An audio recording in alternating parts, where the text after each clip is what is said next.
Sintetizar vida y obra de Francisco Piria suena a tarea imposible. Parecido a como en su tiempo eran percibidas sus obras cuando eran solo proyectos. Hasta el momento de su muerte a los 86 años, lo obsesionó todo lo que fuera acción. Supo construir una de las mayores fortunas del país desde bien abajo y sacarle provecho a cada una de las crisis que se le presentaron. Su relevancia en el desarrollo turístico uruguayo es innegable. Fue el creador de nuestra primera ciudad balnearia y pionero en la promoción del país fuera de fronteras. A él le debemos en gran medida que los argentinos sigan siendo hasta hoy nuestros principales visitantes. Nacido en Montevideo, de pequeño fue enviado a Génova para recibir la mejor educación en el viejo continente. Pero antes de cumplir sus 10 años, el destino le quitó a sus dos padres y a la protección que ellos le propiciaban. Al regresar a Montevideo con 13 años, sin padres y sin dinero, se vio obligado a hacer de todo para sobrevivir. A fuerza de ingenio y decisión, no pasó mucho tiempo para que pudiera poner su propio comercio en el mercado viejo de la capital, donde pudo demostrar sus inagotables habilidades como comerciante. Piria fue un gran publicista, invirtió en avisos y columnas enteras en la prensa de la época y hasta se generó un seudónimo falso para hablar maravillas de su emprendimiento. En 1870, el negocio de remates que tenía quedó reducido a cenizas.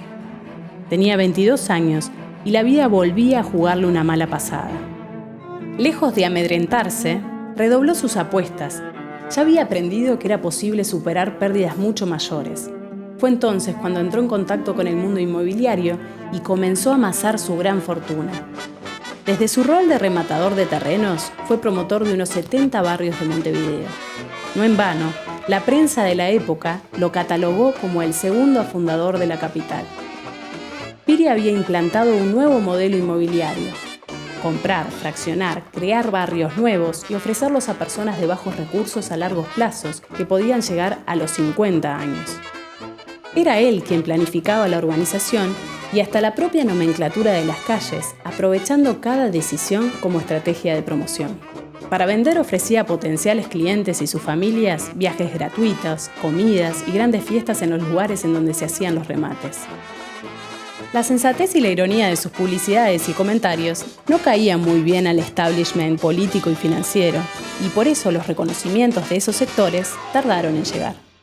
Pero al mismo tiempo, le sirvieron para ganarse la simpatía de sus clientes y construir su reputación como comerciante. Más allá de su rol decisivo en el desarrollo del Montevideo de fines del siglo XIX y principios del siglo XX, la expresión máxima de su vasta obra y la que más lo identifica es la creación de la ciudad balnearia que lleva su nombre, Piriápolis.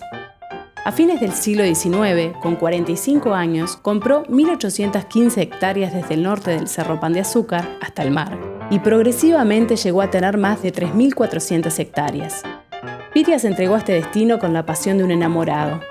Primero plantó olivos y viñedos, descubriendo el potencial del terroir de la zona. Luego impulsó la explotación de canteras de granitos en torno al Cerro Pan de Azúcar. Y desde su castillo, construido en la zona en 1897, siguió delineando el balneario de sus sueños. Efectuó obras de infraestructura como jamás realizó ningún otro particular en el país. Construyó el puerto de Piriápolis, a donde llevó enseguida los vapores de Buenos Aires, y una línea de ferrocarril que cubría los 15 kilómetros que separaban Piriápolis de la estación Pan de Azúcar. En 1910 inició la construcción de la Rambla, donde se dejó inspirar por sus viajes a Europa y más precisamente por la costa azul francesa. También se hizo cargo de la usina que abastecía de energía eléctrica a la nueva ciudad y de diversas construcciones decorativas y de esparcimiento, como la Fuente del Toro, la Fuente de Venus, el Templete de San Antonio y la Iglesia Inconclusa, entre varias otras. En 1930, Piria inauguró el emblema de la ciudad, el Argentin Hotel, una descomunal obra que en la época se convirtió en uno de los hoteles más grandes del continente. 6 plantas, capacidad para 1.200 personas, un garage para 200 coches, vajilla de Alemania, cristalería de Checoslovaquia y mobiliario de Austria. Todo era lo grande, y una vez más, Piria había logrado hacer de lo imposible una realidad. Pero pudo disfrutarlo por poco tiempo. Apenas 3 años después fallecería, dejando un legado invaluable y un ejemplo de emprendedurismo admirable que sigue inspirando a quienes sueñan con un Uruguay a la vanguardia.